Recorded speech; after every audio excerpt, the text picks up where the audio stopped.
नमस्कार, कान्तिपुर समाचारमा स्वागत छ। सुरु गरौं अहिलेका मुख्य समाचारबाट। प्रधानमन्त्रीले अदालतलाई दबावमा राख्न खोजेको नेकपा अध्यक्ष दाहालको आरोप। भन्छन् ओलीले पदकै लागि जनताको बहुदलीय जनवाद त्यागे।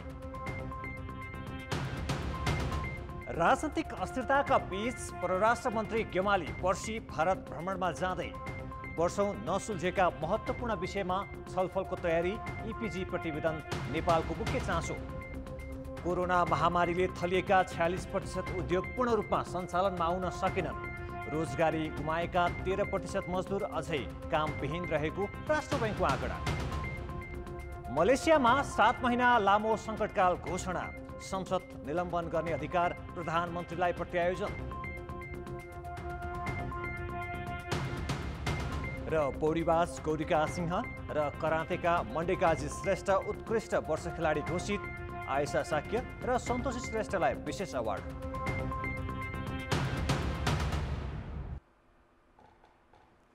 नेकपाका अध्यक्ष पुष्पकमल दाहालले प्रधानमन्त्री केपी शर्मा ओलीले अदालतलाई धम्क्याएको आरोप लगाएका छन्। आफूले जे भन्यो अदालत त्यही मान्छ भन्ने प्रधानमन्त्री ओलीको भनाइमा सर्वोच्चलाई दबाव र प्रभावमा राख्ने नियत भएको दाहालको आरोप छ। सर्वोच्च अदालतले मैले जे भने त्यही निर्णय हुन्छ भनेर उहाँले प्रचार गर्नुभएको छ। तपाईहरुले पनि सुन्नु भएको होला। सर्वोच्च अदालतले केपीले जे भन्यो त्यही निर्णय गर्छ भन्ने आँट उहाँले कहाँबाट पाउनुभयो? यो अदालतलाई दबावमा राख्ने, प्रभावित गर्ने, राज्यको दुरुपयोग गर्ने षड्यन्त्र बाहेक केही हो? पोखरामा आफूपक्षीय कार्यकर्ता भेलामा दाहालले ओलीले प्रधानमन्त्री बन्नकै लागि जनताको बहुदलीय जनवाद त्यागेको जिकिर गरे। ओलीको राजनैतिक बेइमानीले नेकपा र मुलुकमा सङ्कट सृजना भएको उनको भनाइ छ। 19 पृष्ठ लामो प्रस्ताव लेख्यौं र केपीको निरङ्कुशतावादी, स्वेच्छाचारी, व्यक्तिवादी, गुटवादी, षड्यन्त्र गर्ने शैली, भ्रष्टाचारी यो सबै प्रवृत्तिका विरुद्ध जिहाद छेड्यौं। हामी 5 जनाले नै सामूहिक रूपमा चाहिँ प्रहार गरेकै हो। दाहालले अदालत र निर्वाचन आयोगले कसैको प्रभावमा नपरेर निर्णय गर्नेमा विश्वास समेत व्यक्त गरे। उनले संघीयता र गणतन्त्र नै धरापमा परेको बताएका छन्। स्वार्थका लागि पूर्व माओवादीका केही मान्छे ओलीतिर लागेको भन्दै केही दिनमा उनीहरू पुरानै घर फर्किने दाहालको दाबी छ। नेपाली कांग्रेसका सभापति एवं पूर्व प्रधानमन्त्री शेरबहादुर देउवाले सडकमा आन्दोलन गरेर र अदालतलाई धम्क्याएर आफ्नो पक्षमा फैसला गर्न लगाउने प्रवृत्ति गलत रहेको बताएका छन्। नेपाली कांग्रेस केन्द्रीय खेलकुद विभागद्वारा सिन्धुपाल्चोकमा आयोजित प्रथम कोमल माया खडक बस्नेत स्मृति फुटबल प्रतियोगिताको समापन समारोहमा सभापति देउवाले यस्तो बताएका हुन्। प्रधानमन्त्री केपी शर्मा ओलीले गरेको संसद विघटन असंवैधानिक भए पनि अदालतमा विचाराधीन मुद्दा भएकाले आफूहरू अदालतबाट आउने फैसला स्वीकार गर्न तयार रहेको उनको भनाइ छ। पुनर्स्थापना नगरेर चुनाव गरायो भने पनि हाम्रो पार्टी चुनावमा जानेछ। त्यसैले हामी अदालतको निर्णय मान्छौँ। अदालतले जे निर्णय गर्दछ हामी त्यो मान्दछौँ। नेपाली कांग्रेस सधैँ स्वतन्त्र न्यायपालिकाको पक्षमा रहेको बताउँदै सभापति देउवाले मुद्दामा एउटा पक्षको जित र अर्को पक्षको हार हुन्छ भन्दै आफ्नै पक्षमा न्याय दिनुपर्छ भनेर आफूहरू सडक सङ्घर्ष नगर्ने प्रश्न पारेका छन्।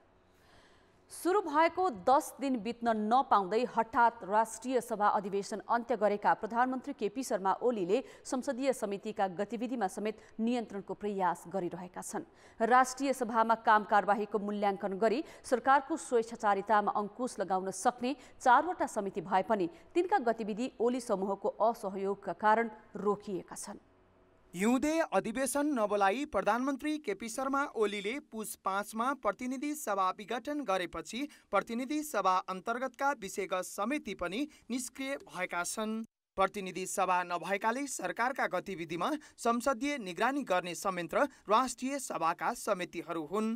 राष्ट्रिय सभामा राष्ट्रिय सरोकार तथा समन्वय, दिगो विकास तथा सुशासन, विधायन व्यवस्थापन र प्रत्याजित व्यवस्थापन तथा सरकारी आश्वासन गरी 4 विषयगत समिति छन्। यिनले सरकारका काम कारबाहीको मूल्याङ्कन गरी आवश्यक निर्देशन दिन सक्छन्, तर नेकपा विवादको छाया राष्ट्रिय सभाका 4वटै समितिमा परिसकेको छ। नेकपाको दाहाल खेमा र विपक्षी दलका सदस्यले समिति बैठकका लागि पहल गरे पनि ओली समूहका सदस्यले प्रधानमन्त्रीकै निर्देशनको कारण असहयोग गरेको सांसदहरूको गुनासो छ। नेकपा भित्रको विभाजनले गर्दाखेरि अहिले सामान्य प्रधानमन्त्रीजीको जुन पक्ष हो त्यो अल्पमतमा छ देखियो, त यो भोलि पनि हुन सक्छ, अन्य सरकार पनि हुन सक्छ। यो प्रकृति पहिला नम्बर 1 बुझ्न सक्नु पर्यो, नम्बर 1, नम्बर 2 के त्यो बुझ्न सकिराखेको छैन नेकपाको यो पक्षले, त्यसकारण यसमा गम्भीर ध्यानाकर्षण गराए। आर्थिक वर्षको 6 महिना बितिसक्दा समेत घोषित कार्यक्रम पूरा गर्न कुनै तयारी नगर्नु, विकास कार्यका लागि छुट्याएको बजेट चुनावका लागि भन्दै रोक्नु र संसद विघटन गरी आफ्नो स्वार्थ अनुकूलका अध्यादेश ल्याउने कार्य सरकारले गरिरहेको छ। लामो समयदेखि निष्क्रिय समितिका गतिविधि अब कसैले रोक्न खोजेर नरोकिने दाहाल खेमाको चेतावनी छ। किन थाई भनेको, किन विघटन नहुने भनेको, किन यसलाई राख्न परेको, यो चाहिँ नि राष्ट्रिय सभाको औचित्य के भन्ने प्रश्न आउन सक्छ। त्यस्तो भएपछि व्यवस्थामाथि प्रश्न चिन्ह लाग्छ। 2 सदनात्मक व्यवस्थापिका किन भन्ने कुरा आउन सक्छ। यस्ता चाहिँ नि झमेलाबाट बस्नको निम्ति पनि राष्ट्रिय सभाका समितिहरू आफ्नो क्षेत्राधिकारभित्र रहेर राम्रोसँग चाहिँ नि काम गर्न सक्छन्, गर्नुपर्छ, गर्नुहुन्छ, गर्ने हो। प्रतिनिधि सभा नभएको अवस्थामा राष्ट्रिय सभा र यस अन्तर्गतका समितिले सरकारलाई उत्तरदायी बनाउन सक्नुपर्ने हो, तर समितिका बैठक नै बस्न नसक्ने हो भने यी समिति रहनुको पनि औचित्य छैन। कान्तिपुर समाचारका लागि बाबुराम तिमिल सिन्हा, काठमाडौँ। प्रतिनिधि सभा विघटनपछि गरिएको मन्त्री परिषदको विस्तार अवैधानिक भन्दै सर्वोच्च अदालतमा परेको रिटमा अन्तिम सुनुवाई सुरु भएको छ। प्रधानमन्त्री ओलीले पुस 10 गते मन्त्री परिषदको विस्तार गरेपछि परेको रिटमाथि आज न्यायाधीशहरू विश्वम्भर प्रसाद श्रेष्ठ र सुष्मलता माथिमाको संयुक्त इजलासमा सुनुवाई भएको थियो। अब माघ 11 गते यिनै न्यायाधीशको इजलासमा सुनुवाई हुने गरी हेर्दैमा राखिएको छ। आज रिट निवेदकका तर्फबाट वरिष्ठ अधिवक्ता शम्भु थापा, रमण श्रेष्ठ, चन्द्रकान्त गेवाली लगायतले बहस गर्दै प्रधानमन्त्रीले संविधानभित्रबाट मन्त्री परिषदको विस्तार गर्न सक्ने आधार नभएको जिकिर गरेका थिए। प्रतिनिधि सभा विघटनपछि सरकार काम चलाउ भएकाले मन्त्री परिषदको विस्तार गर्नु असंवैधानिक भएको भन्दै पुस 14 र 15 गते 2वटा रिट दायर भएका थिए।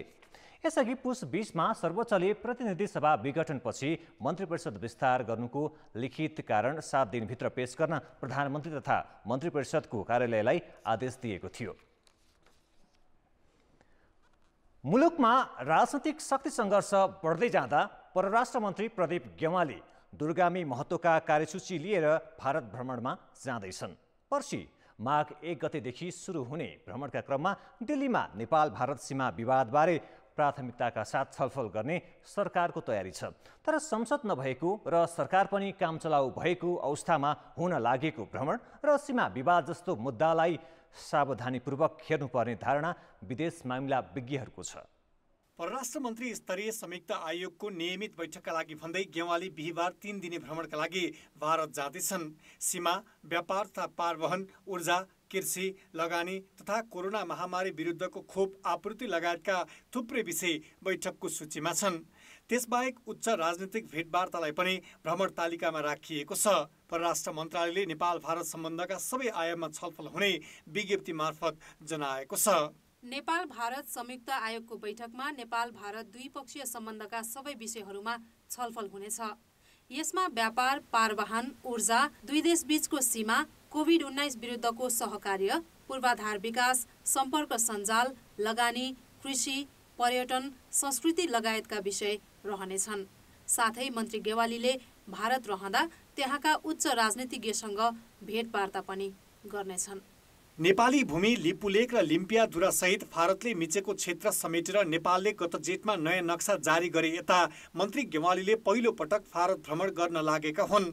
मुलुकमा संसद नभएको, चुनावको मिति घोषणा भइसकेको तर प्रतिनिधि सभा विघटन विवादित रहेकाले भारतसँगको बैठक र भेटवार्तामा नेपाली उपस्थिति कति दरिलो हुन्छ भन्ने प्रश्न पनि राजनीतिक तहमा उठाइएको छ।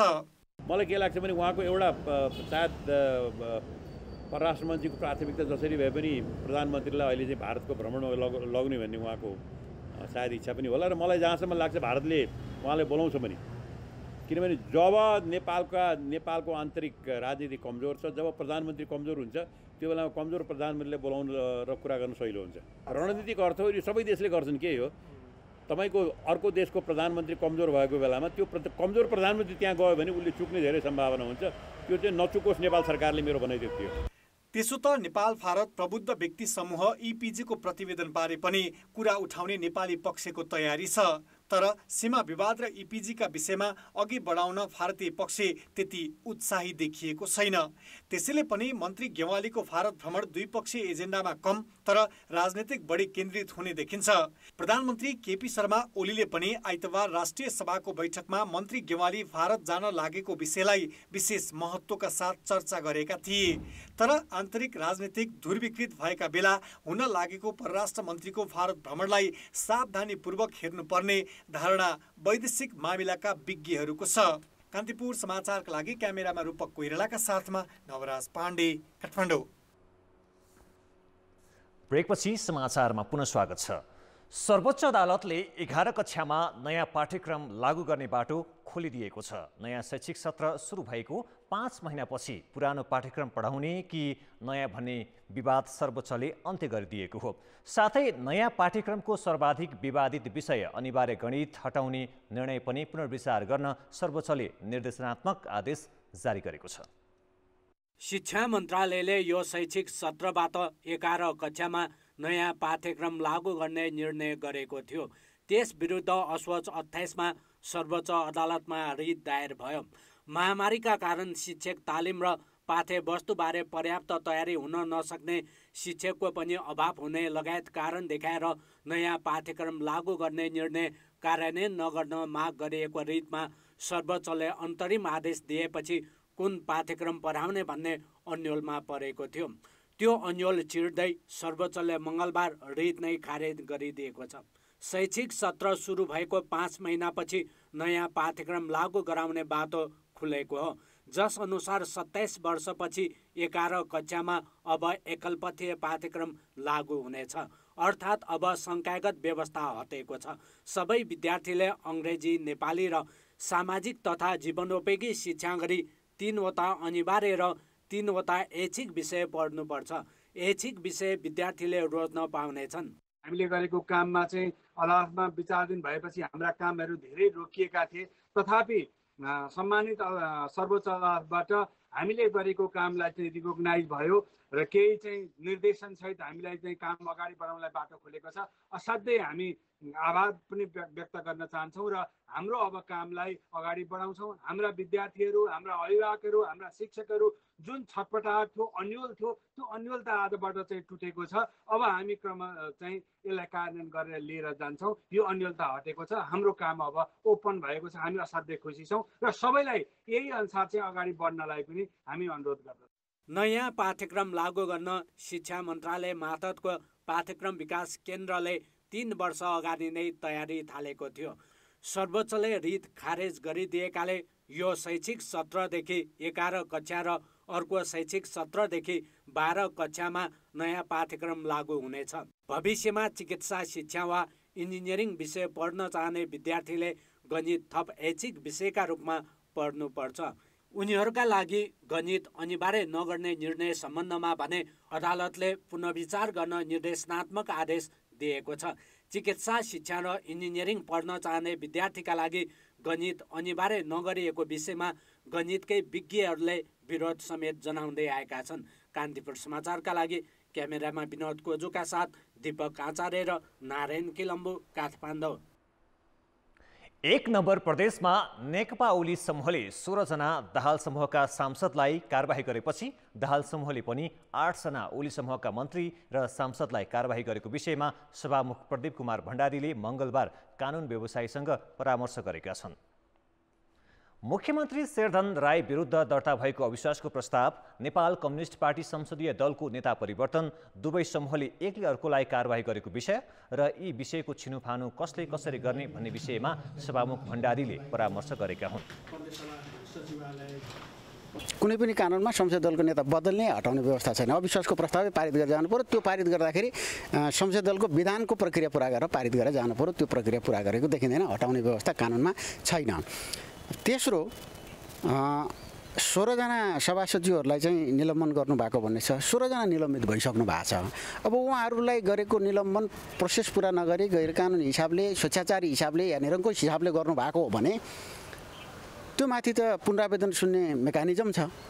त्यो पुनरावेदन सुन्ने मेकानिजममा गएर निलम्बन फुकुवा गरेर ल्याउनु पर्यो। या त्यस्तो मेकानिजम निर्माण भएको छैन भने प्रचलित कानुन बमोजिम हामी कहाँ रहेका अदालतहरूलाई त्यो अधिकार क्षेत्र छ र अदालतबाट त्यो निलम्बन फुकुवा गरेर ल्याउनु पर्यो। कसैको हक अधिकार हनन भयो भने त अदालत जान सक्ने व्यवस्था छ। संसदीय दलका कारबाहीका सम्पूर्ण कागजातहरू झिकाउनुहोस्, दुवै थरीलाई चाहिँ म्याद काटेर बोलाउनुहोस्, बोलाएर उहाँहरूले चाहिँ त्यो विधानको यो व्यवस्था के हो भनेर गर्नुहोस्। जसले विधानको पालना गरेर जुन कारबाही विधान बमोजिम भएको छन् तिनीहरूलाई मान्यता दिनुहोस्।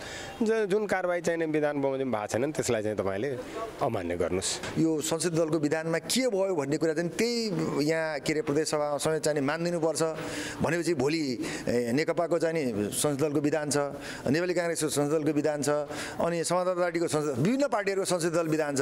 अनि त्यो विधानलाई ल्याएर यहाँ प्रदेश सभामा चाहिँ कार्यान्वयन गरेर नेपालको संविधान भएको चाहिँ कानुनी प्रावधान, संवैधानिक प्रावधान, त्यसपछि आएर चाहिँ नियमावलीमा भएको चाहिँ कानुनी अवस्था बाहेकलाई गरेर चाहिँ अनि संसदीय दलको विधानलाई मात्रै मानेर चाहिँ कारबाही गर्न सक्ने अवस्थाको परिकल्पना चाहिँ अहिलेको संविधान र यो प्रदेश सभा नियमावलीले चाहिँ गरेको नहुँदा मुख्यमन्त्री राई विरुद्ध अविश्वास प्रस्ताव दर्ता गरेपछि मुख्यमन्त्री राईले 16 जना प्रदेशसभा सदस्यलाई कुनै पनि संसदीय गतिविधिमा भाग लिन नपाउने गरी 3 महिनाको लागि निलम्बन गरेको र नेकपाको दाहाल नेपाल समूहले संसदीय दलको नेताबाट मुख्यमन्त्री राईलाई हटाएर भीमप्रसाद आचार्यलाई चयन गरी 8 जनालाई 3 महिनाको लागि निलम्बन गरेका प्रदेश 1 को राजनीति पेचिलो बनेको छ। सत्तारूढ नेकपा 2 कित्तामा विभाजित भएपछि सुदूरपश्चिम प्रदेश सरकारमा बहुमतमा रहेको दाहाल खेमामा मन्त्रीका लागि हानथाप भइरहेको छ। मन्त्री पद नपाए ओली समूहमा जाने केही सांसदको चेतावनीका कारण मन्त्री परिषद विस्तारमा ढिलाइ हुने देखिएको छ। सुदूरपश्चिम प्रदेश सरकारमा नेकपाका 39 सांसद छन्। तीमध्ये अहिलेसम्म 7 जना ओली समूहमा खुलेरै लागेका छन् भने बाँकी दाहाल नेपाल पक्षमै छन्। ओली समूहमा रहेका 2 जना मन्त्री हटेपछि दाहाल नेपाल समूह मन्त्री परिषद विस्तारको तयारीमा छ। तर कसलाई कुन मन्त्रालय दिने भन्ने टुङ्गो नलाग्दा ढिलाइ भइरहेको छ। केही सांसदले मन्त्री पद नपाए समूह परिवर्तन गर्ने चेतावनी दिएपछि दाहाल समूहलाई सङ्कट छ। रिक्त 2 मन्त्री र केही राज्य मन्त्री थपेर सांसदलाई मनाउने यो समूहको प्रयास छ। प्रदेशको संसदीय दलबाट पनि सर्वसम्मत एउटा चाहिँ सहमति कायम गराएर निर्विवाद ढङ्गले योग्य सक्षम मान्य सदस्यलाई उचित जिम्मेवारी दिने सन्दर्भमा छलफल भइरहेको छ। मलाई लाग्छ छिटो निष्कर्षमा हामी पुग्छौँ। बहुमत जोगाउन अलिकति सकसै छ है तपाईहरु? छैन, हामीसँग त एब्सोल्युट मेजोरिटी छ। दाहाल नेपाल समूहमा रहेका तारालामा तामाङ, दीर्घ सोडारी, अक्कल रावल, पूर्णा जोशी लगायतले मन्त्री दाबी गर्दै आएका छन्। उनीहरूले बहालवाला केही मन्त्रीहरूलाई पनि फेरबदल गर्नुपर्ने अडान पार्टीमा राखेको बुझिएको छ। यता ओली समूह मन्त्रीकै लागि हुने असन्तुष्टिको फाइदा लिने दाउमा छ। उसले सांसद रिझाउने प्रयास जारी राखेको छ। केही पदको लोभमा र केही आधिकारिकता पर्खेर बसेको यो पक्षको आकलन छ। जुन मन्त्री पद खाली छ नि त्यही नियुक्ति गर्न उहाँहरूलाई गाह्रो भएको छ। त्यो नियुक्ति गर्ने बित्तिकै भोलिपल्ट त्यहाँ खैला बेला मचिन्छ। अहिले त्यो 2टा पद खाली भएको कारणले केही साथीहरू सायद हामी पाउँछौँ भनेर त्यहाँ पर्खिनु भएको हुनसक्छ, यता खुल्न सक्नुभएको छैन। तर पनि हामीले के आशा गरेका छौँ भने भोलि त्यो 2टा मन्त्री नियुक्ति गर्ने बित्तिकै धेरै साथीहरू खुल्ने हुनेछ। त्यतिखेर हाम्रो अवस्था चाहिँ बोली हुनेछ भन्ने हामीले अपेक्षा गरेका छौँ। सुदूरपश्चिममा बहुमतमा रहेको दाहाल नेपाल समूहलाई बहुमत जोगाइराख्न मन्त्रीका आकांक्षाकै कारण समस्या छ भने ओली समूह यसैलाई पर्खेर बसेको छ। प्रतिपक्षी कांग्रेस र जसपा भने प्रधानमन्त्रीको कदम विरुद्ध आन्दोलनमा छन्। कान्तिपुर समाचारका लागि क्यामेरामा सुदीप थापाका साथमा टेकराज जोशी, धनगढी, कैलाली। हत्या जस्तो जघन्य अपराध पेशेवर अपराधीबाट मात्र भइरहेको छैन। कतिपय घटना घर झगडाकै कारण भएका छन्। जोसुकै संलग्न भए पनि दोषीलाई कारबाहीको दायरामा ल्याउनु प्रहरीको जिम्मेवारी हो। तर पछिल्ला केही घटनाको अनुसन्धानमा निचोडमा पुग्न प्रहरीलाई नै सकस परिरहेको छ। हत्यामा संलग्न आफन्तले आत्महत्या गरेपछि अपराधको कारण पहिल्याउन प्रहरीलाई हम्मे परेको हो। महानगरीय प्रहरी अपराध महाशाखा अहिले एउटा गम्भीर घटनाको अनुसन्धानमा छ। तर उसले अपराधको सुई कतातिर सोझ्याउने भन्ने भ्यू पाउन सकेको छैन, किनकि न घटनाका प्रत्यक्षदर्शी छन् न त शङ्कित व्यक्ति जिउँदा नै। काठमाडौँको टोखा स्थित ग्रिन भिल्लाको एउटा घरमा शुक्रबार 2वटा शव भेटिए। पति उमेश केसीको हत्या भएको थियो भने पत्नी सदीक्षा गिरीको शव झुन्डिएको। अनुसन्धान कसरी गर्ने? प्रत्यक्षदर्शी फेला नपरेकाले प्रहरी नै अप्ठ्यारोमा परेको छ। अर्को कुरा, प्रहरीले घटनाको जानकारी नै समयमै पाएको थिएन। सदीक्षाले उमेशलाई टाउकोमा सिलौटाले हानेर हत्यापछि आत्महत्या गरेको हुन सक्ने प्रारम्भिक आशंका गरिए पनि प्रहरी निष्कर्षमा पुग्न भने सकेको छैन। घटनामा तेस्रो व्यक्तिको संलग्नता भए नभएको प्रहरीले पोस्टमार्टमको रिपोर्ट र उनीहरूको मोबाइलको विवरण प्रतीक्षा गरिरहेको छ। प्रहरीको अनुसन्धान प्रारम्भिकले हेर्दा श्रीमानलाई मारिसकेपछि आफूले ह्याङ्गिङ गरेको हो कि भन्नेतर्फ एउटा छ भने, अर्को उहाँले राखेका अरू विभिन्न कुरा, पछाडिको ढोका चाहिँ नि चुकुल थिएन, जुन पछाडि भनेको किचनतिरको ती कुरा, अरू कुरा, त्यहाँ यदि यो भनौँ पोस्टमार्टमको रिपोर्ट र अन्य सबुतहरूका चाहिँ कलेक्ट गर्दाखेरि अरू थर्ड पर्सनको इन्भल्भमेन्ट छ कि छैन त हुनसक्छ सक्दैन, त्यसतर्फ पनि हामीले हेरिरहेका छौँ। 4 महिना अघि पनि भक्तपुरको निको सेरामा सुदीप अधिकारीको परिवार सखाप भएको घटना र 11 महिना अघि ललितपुर सानेपामा पूर्व सचिव अर्जुन कार्कीकी श्रीमतीको हत्याको अनुसन्धान पनि प्रहरीलाई सकसपूर्ण बन्यो। सुदीपले छोरा र श्रीमतीको हत्यापछि आत्महत्या गरेको आशंका गरे पनि प्रत्यक्षदर्शी कोही फेला नपरेकाले अनुसन्धान त्यही रोकिएको थियो। त्यस्तै पूर्व सचिव कार्कीकी श्रीमतीको हत्यामा पनि संलग्नताको आशंका गरिएका घरेलु कामदारको पनि शव फेला परेकाले प्रहरीले तथ्य पहिचान गर्न सकेन। 2 वर्ष अघि 5 थरमा एक व्यक्तिले नै 9 जनाको हत्या गरेर आत्महत्याको बाटो रोजेको घटना पनि कानुनी कारबाहीको दायरामा आउन सकेको थिएन। यी घटनाले परिवारभित्रै जघन्य अपराध बढेको त देखाउँछ नै, तर त्यसको कारण के हो भन्ने चाहिँ अहिलेसम्म गर्वमै रहेको छ। घरेलु घटनाहरूमा चाहिँ मर्डर सुसाइड एकदमै धेरै छ। अब यसमा धेरै तरिकाबाट व्याख्याहरू त गरिन्छ। कतिजनाले चाहिँ रिसर्चहरूले के बताउँछ भन्दाखेरि यदि डिप्रेसनमा लामो समयसम्म बसिरहेको छ, नयाँ डिप्रेसनको होइन कि लामो समयसम्म डिप्रेसनमा बसिरहेको छ भने पनि त्यो व्यक्तिले चाहिँ अरूलाई, आफ्नो परिवारको कोही पनि व्यक्तिलाई हत्या गर्ने अनि त्यस पछाडि चाहिँ आफूलाई मार्ने होइन त्यो प्रक्रियामा जान्छ भन्ने पनि छ। कतिजनाको मनमा चाहिँ यस्तो कुरा आउँछ अरे कि मैले मात्र किन मर्ने, मलाई दुःख दिने सबैजना मान्छेलाई पनि म मार्छु अनि म मर्छु भनेर होइन त्यस किसिमको च्यालेन्ज लिएर मार्ने प्रवृत्तिहरू पनि देखिएको छ भनेर अध्ययनहरूले बताउँछ। हत्यापछि आत्महत्याका अधिकांश घटनामा परिवारका सदस्यको संलग्नता देखिएका छन्। त्यसैले घरभित्रको समस्यालाई समयमै समाधान गर्न जरुरी छ भन्ने यी घटनाहरू सबैभन्दा स्पष्ट उदाहरण हुन्। कान्तिपुर समाचारका लागि क्यामेरामा रूपक कोइरेलाका साथमा रमेश धमला, काठमाडौँ। मोबाइल सेवाको गुणस्तरलाई लिएर प्रश्न उठ्दै आए पनि नेपाल टेलिकम व्यवस्थापनले ध्यान दिएको छैन, जसका कारण ग्राहक प्रष्ट आवाज नसुनिने, कुरा गर्दा गर्दै फोन काटिने लगायतका समस्याबाट मुक्त हुन सकेका छैनन्। ग्राहकलाई खर्चको भार बढाएर टेलिकम मुनाफामा रमाइरहेको छ। नेपाल टेलिकमका प्रिपेड र पोस्टपेडका ग्राहकले सोमबार साँझ र मङ्गलबार दिनभर जसो मोबाइलमा कुरा गर्दा आवाजमा समस्या अनुभव गरे। फोनमा आवाज प्रष्टसँग नसुनिने मात्र होइन, बिचैमै काटिने समस्या पनि देखियो, जसले गर्दा एउटै प्रयोजनका लागि ग्राहकले दोहोऱ्याएर फोन गर्नु पर्यो। टेलिकमको समस्या भनेको फोन गर्न लाग्यो, फोन चाहिँ पटक पटक काटिने, एउटा फोन गर्नलाई 4-5 पटकसम्म दोहोऱ्याइ गर्नुपर्ने यो समस्या भएको छ होइन। यसले गर्दा सेवाग्राहीले चाहिँ धेरै समस्या परेको छ। पटक पटक कुरा गर्दा पैसा नि धेरै नै खर्च हुने भयो होइन। यो समस्या चाहिँ रहँदै आएको छ। यसमा टेलिकमले बेलामै सोच्नुपर्ने भएको छ। टेलिकमको मोबाइल फोन सेवामा यो समस्या देखिएको पहिलो पटक होइन। ग्राहकले समय समयमा यस्तो समस्या झेल्दै आएका छन्। तर समस्याका बावजुद ग्राहकले आफ्नो काम कुरो फत्ते गर्न दोहोऱ्याइ तिहेरै फोन गर्ने गरेका छन्, जसले उनीहरूको आर्थिक भार बढेको छ भने टेलिकमको आम्दानी बढेको छ। ग्राहकले भएको समस्यालाई टेलिकम व्यवस्थापनले गम्भीर रूपमा लिएको छैन। उसले यसलाई सामान्य कैफियत भनेको छ। त्यति मात्र होइन, नेटवर्क कम भएको क्षेत्रमा यस्तो समस्या देखिनुलाई टेलिकम स्वाभाविक भन्छ। त्यो टावरहरूमध्ये कुनै केही टावरहरूमा पावरको समस्याले गर्दाखेरि वा ट्रान्समिसनको समस्याले गर्दाखेरि त्यो ठाउँ विशेषमा कहिलेकाहीँ त्यो टावरमा चाहिँ केही समस्या आइदिएको हुनसक्छ र त्यो ग्राहक यदि त्यो टावरबाट ग्राहकको मोबाइल चाहिँ त्यो टावरमा कनेक्टेड छ भने त्यतिखेर चाहिँ उहाँले केही समस्या फिल गर्न सक्नुहुन्छ। तर इन जेनरल समग्र रूपमा भन्नुपर्दाखेरि आजको दिनमा हाम्रो मोबाइल नेटवर्कमा भोइसको केसमा होस् वा डाटाको केसमा होस् त्यस्तो हाम्रो 2G 3G 4G नेटवर्कमा त्यस्तो खासै समस्या त्यस्तो केही अनुभूत र कहीँ कतैबाट केही जानकारी आएको छैन जस्तो लाग्छ। टेलिकमको मोबाइल सेवामा नगरेको फोनको शुल्क काटिने समस्या पनि छ। पोस्टपेड मोबाइल फोनका ग्राहकले 3 महिना अघि अतिरिक्त रकम काटिएको लिखित उजुरी नै गरेका थिए। त्यसपछि टेलिकमले 25,000 ग्राहकको रकम फिर्ता गर्नु परेको थियो। टेलिकम ग्राहकले तिर्ने रकमबाट मुनाफा कमाउने सरकारी कम्पनी हो। भोइस कलमा 3 करोड 84 लाख ग्राहक मध्ये 53% टेलिकमका ग्राहक हुन्। इन्टरनेटतर्फ पनि टेलिकमको बजार हिस्सा 49% छ।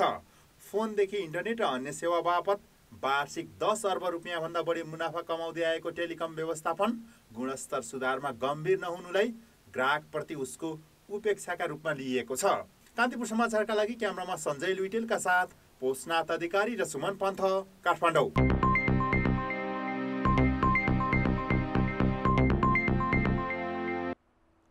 कोरोना भाइरस संक्रमण दर घट्दै गएको सकारात्मक प्रभाव उद्योग व्यवसायमा परेको छ। नेपाल राष्ट्र बैंकले 54% उद्योग व्यवसाय पूर्ण क्षमतामा चल्न थालेको अध्ययन प्रतिवेदन सार्वजनिक गरेको छ। महामारी अगाडिको तुलनामा असारमा 4% उद्योग मात्र पूर्ण क्षमतामा चलेका थिए। 9% उद्योग व्यवसाय भने अझै सञ्चालनमा आएका छैनन्। त्यस्तै ठूला उद्योगको तुलनामा साना तथा मझौला उद्योगको अवस्थामा भने सुधार आउन सकेको छैन। 50 करोड भन्दा बढी स्थिर पुँजी भएका 75% उद्योग पूर्ण रूपमा सञ्चालनमा आएका छन्, तर घरेलुतर्फ भने 53% उद्योग अझै पूर्ण क्षमतामा चलेका छैनन्। राष्ट्र बैंकको अध्ययनले उद्योग व्यवसायको कारोबारमा सुधार आएको देखाएको छ। कोरोना महामारी अगाडिको तुलनामा असारमा कारोबार 29% सीमित रहेकामा मङ्सिरमा 50% नाघेको छ। रोजगारीको अवस्था भने महामारी अघि जस्तो सामान्य अवस्थामा फर्किसकेको छैन। खास गरी मझौला उद्योगमा रोजगारी दर असारमा भन्दा पनि कम भएको छ। उद्योग व्यवसायको तलब ज्याला खर्च असारको तुलनामा 7%ले बढेको छ। भन्दा हाम्रो कारोबार त्यतिबेला कोभिड अगाडिको तुलनामा 29% मात्रै रहेको छ भन्ने त्यतिबेला प्रतिक्रिया थियो भने अहिले तिनै उद्योग तिनै व्यवसायहरूको कारोबारको अवस्था सुधार भएर 50% पुगेको छ। त्यसैले उत्पादन तथा कारोबारमा सुधार भएको देखिएको छ। जेठ असारमा 29% मात्रै उत्पादन कारोबार रहेकोमा अहिले त्यो उत्पादन कारोबार प्री कोभिड लेभलसँग तुलना गर्दा 50% पुगेको देखिन्छ र यो राम्रो पक्ष हो। राष्ट्र बैंकले 604 उद्योगी व्यवसायी सहित 674 जनामाझ 2 महिना लगाएर गरेको अध्ययनका आधारमा कोभिडले अर्थतन्त्रमा पारेको प्रस्ताव सम्बन्धी सर्वेक्षण प्रतिवेदन सार्वजनिक गरेको हो। अध्ययनमा सहभागी उद्योगी व्यवसायीले बजारमा माग घटेकाले कारोबारमा ह्रास आई सञ्चालन खर्च धान्न कठिनाई भएको, थप कर्जा प्राप्त गर्न कठिनाई भएको लगायत समस्या सुनाएका थिए। शेयर बजार मापन गर्ने परिसूचक नेप्से आज 28 अङ्कले बढेर नयाँ उचाइमा पुगेको छ। आज नेप्से अहिलेसम्मकै उच्च 2267 अङ्कमा पुगेको छ। यस्तै करिब 5 अर्ब रुपैयाँको कारोबार भएको छ। आज व्यापार बाहेकका 11वटा समूहले परिसूचक बढाएका हुन्। जलविद्युत समूहको परिसूचक सबैभन्दा धेरै 3.6%ले बढेको छ। यस्तै जीवन बीमा समूहको 2.67, निर्जीवन बीमा समूहको 2.66, वित्त समूहको 2.5 र लघुवित्त समूहको परिसूचक 1.5%ले बढेको छ। वाणिज्य बैंक समूहको 14 र विकास बैंकको 19 अङ्कले परिसूचक बढेको दिन व्यापार समूहको परिसूचक भने 15 अङ्कले घटेको छ। बजारमा 1,35,31,000 किता सेयर 4 अर्ब 98 करोड 23 लाख रुपैयाँमा किनबेच भएको छ। ब्रेकपछि समाचारमा पुनः स्वागत छ। प्रतिनिधि सभा विघटनको विरोधमा आज पनि नागरिक समाजले काठमाडौँमा प्रदर्शन गरेको छ।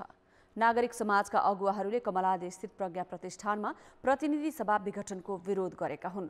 प्रधानमन्त्री केपी शर्मा ओलीको कदम असंवैधानिक र तानाशाही भएको आरोप लगाउँदै उनीहरूले सर्वोच्च अदालतले न्याय दिनुपर्ने माग गरेका छन्। लिगिलिगे दौडमा दौडेको आधारमा राजा हुन्थे के अब हामी त्यही आधारमा जाने? हामीले खड्ग ओलीको ठाउँमा के संविधानमा नरहेको अवस्थामा हामीले अर्को प्रधानमन्त्री चयन गर्ने होइन नि? संविधानमा जे लेखिएको छ त्यो अनुसार गर्नुपर्ने आवश्यकता हुन्छ। सत्तारूढ दल नेकपाको किचलोको रिस फेर्न प्रधानमन्त्री ओलीले प्रतिनिधि सभा विघटन गरेपछि त्यसको राजनीतिक र नागरिक स्तरमा निरन्तर विरोध हुँदै आएको छ।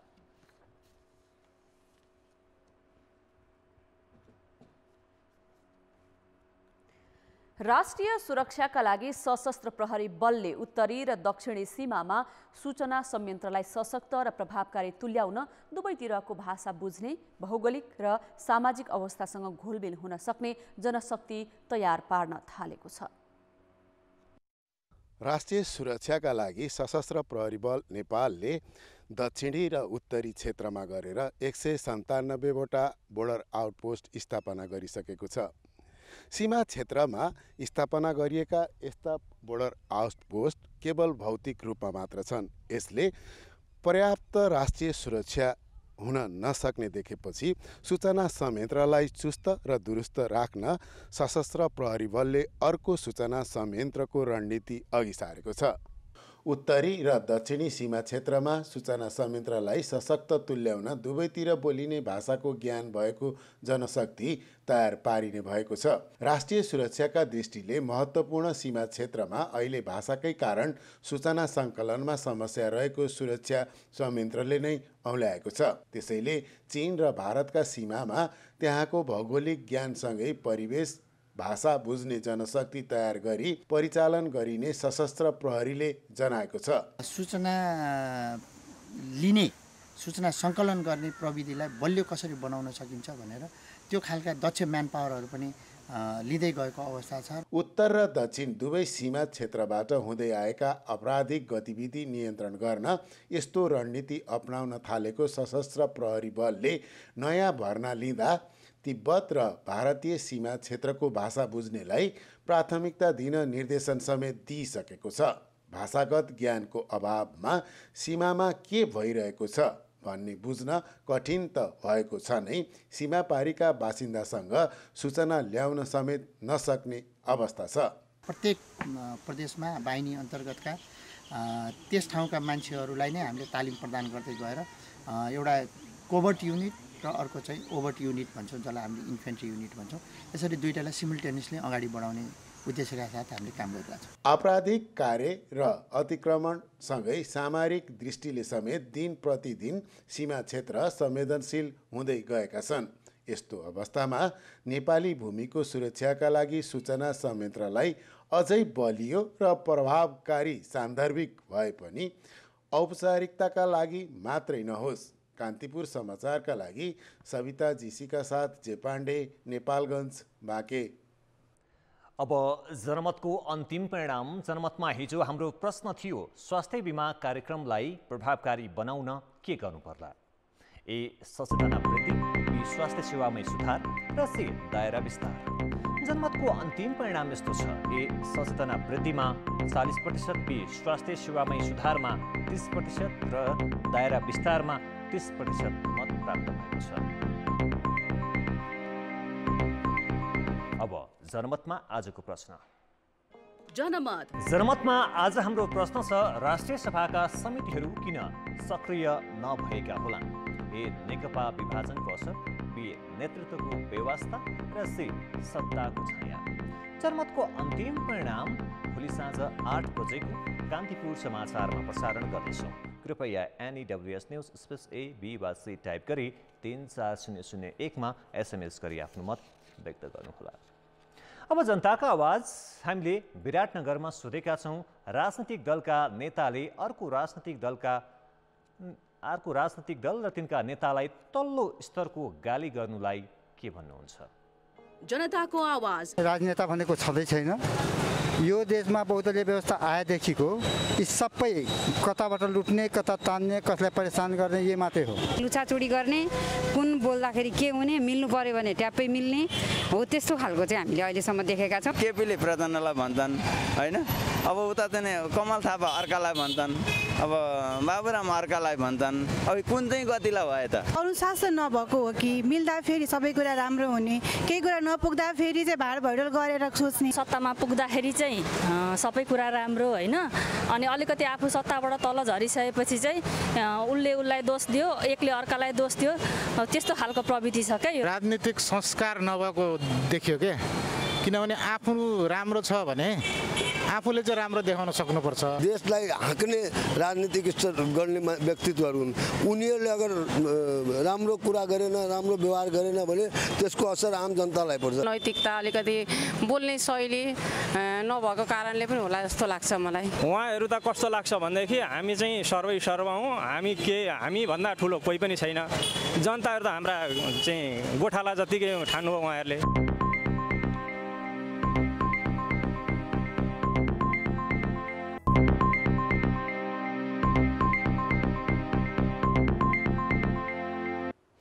नमस्कार, कान्तिपुर खेलकुद समाचारमा स्वागत छ। पौडेकी गौरीका सिंह र करातेका मण्डेकाजी श्रेष्ठ वर्षका उत्कृष्ट खेलाडी घोषित भएका छन्। नेपाल खेलकुद पत्रकार मञ्चले आज प्रदान गरेको अवार्डमा महिलातर्फ गौरीका र पुरुषतर्फ मण्डेकाजी श्रेष्ठ उत्कृष्ट घोषित भए। घरेलु मैदानमा गत वर्ष आयोजना भएको 13औं दक्षिण एसियाली खेलकुदमा मण्डेकाजीले 2 स्वर्ण जितेका थिए। उनले फुटबलका पिकेश कुथु, गल्फका सुभाष तामाङ, एथलेटिक्सका गोपीचन्द्र पार्की, तेक्वान्दोका कमल श्रेष्ठलाई पछि पारे। सागमा 4 स्वर्णसहित 9 पदक जितेकी पौडेकी गौरीका सँगै तेक्वान्दोकी आयशा साके र कराँतीकी अनु अधिकारी, एथलेटिक्सकी सन्तोषी श्रेष्ठ र ट्रायथलनकी सोनी गुरुङ मनोनयनमा थिए। आयशा र सन्तोषीलाई स्पेशल अवार्डबाट सम्मानित गरिएको छ। सन्तोषीले सागमा महिला 10,000 मिटर दौडमा नेपाललाई ऐतिहासिक स्वर्ण पदक दिलाएकी थिइन्। पिपल्स चोइस अवार्डको विजेता भलिबलकी कप्तान अरुणा शाही बनिन्। मतदानका आधारमा विजेता छानिएको हो। उत्कृष्ट युवा खेलाडीको अवार्ड 17 वर्षीय सुभाष तामाङले जिते। उनले सागमा 2 स्वर्ण जितेका थिए। एकै खेलबाट सर्वाधिक 12 स्वर्ण दिलाउने तेक्वान्दोका प्रमुख प्रशिक्षक नवीन कुमार श्रेष्ठ उत्कृष्ट प्रशिक्षक चुनिए। सागमा ऐतिहासिक रजत पदक र एसियन सेन्ट्रल जोन भलिबलमा स्वर्ण जितेको राष्ट्रिय भलिबल टोलीलाई टिम अफ द इयरको रूपमा सम्मान गरियो। लाइफटाइम अचिभमेन्ट अवार्ड टेबल टेनिसका कीर्तिमानी खेलाडीहरू गीता छेत्री र सिजरिन शाहले पाए। उनीहरू सन् 1991 मा आयोजित 5औं दक्षिण एसियाली खेलकुदका स्वर्ण विजेता हुन्। पारा एथलिट अवार्डबाट यस वर्ष व्हिलचेयर, बास्केटबल तथा क्रिकेट खेलाडी दिगम सिंह चेम्जोङलाई प्रदान गरियो। आयशा साक्के तेक्वान्दो 13औं दक्षिण एसियाली खेलकुद प्रतियोगिताको पहिलो दिन नै 2 वटा स्वर्ण पदक जितेर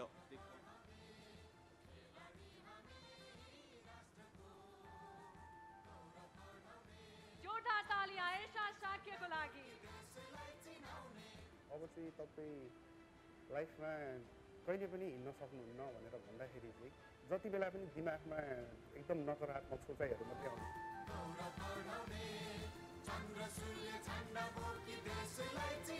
जोरदार ताली दिगम सिंह चेम्जोङको लागि। सकेनन्। कान्तिपुर खेलकुद समाचार अहिले यति नै। धन्यवाद रोशन। अब मौसम सम्बन्धी जानकारी।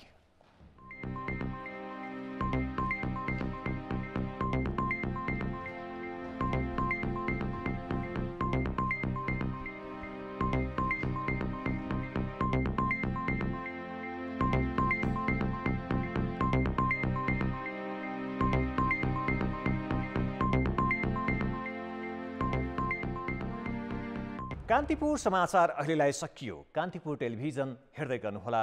नमस्ते।